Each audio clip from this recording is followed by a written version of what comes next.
Let the choir raise a sound as we continue to pray.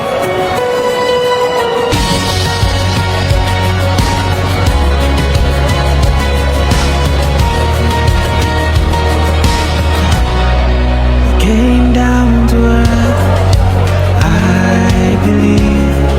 He died and rose again, I believe. I'll never be the same, 'cause I believe every chain is broken and heaven's gate is open.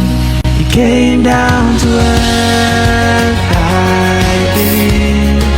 He died and rose again, I believe. I'll never be the same, 'cause I believe every chain is broken and heaven's gate is open. Oh, I believe. Oh, I believe. Wow! Nice kaayo ni siya it because gusto lang na ako i-share nga akong testimony when nga nag-serve ko sa Ginoo. As a first time nga nag-attend sa church, I experience nga kanang muulaw ko, muambak, muulaw ko mag-praise sa Ginoo, muulaw ko mag-ampo, muulaw ko sa tanan-tanan. It because is it nga first time murag question na ko ang uban no nganong nag-pray man sila or nganong taas sila sa ilang kamot, nganong nag-aambak sila, nganong nagsayaw sila sa Ginoo. Ina-question na ako na it because anak ko need ba di ay ang mag-ampo kung magsimba. So naapa ko sa katong nga situation, isip nga first time na ako yung mga pangutana. But during worship, no, sa pag-praise and worship, dito na ako ma-realize kung unsa jud kamaayo ang Ginoo, no?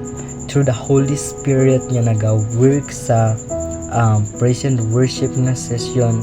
Grabe kayo ka-amazing si Lord. It because gipa-feel niya sa ako kung unsa siya pagkamaayo sa ako ang kinabuhi. Gipa-feel niya sa ako ang from the very very beginning in my life nga nagauban siya sa ako even nga wala pa nako siya kaila, but He knows me first, no? And na-feel na ko nga ang Ginoo jud sa katunga time nagalihok siya sa akong kinabuhi. And tungod sa na-feel na ko, dili na ako maiwasan kanang nitulo ang akong luha sa pag-worship sa iyaha.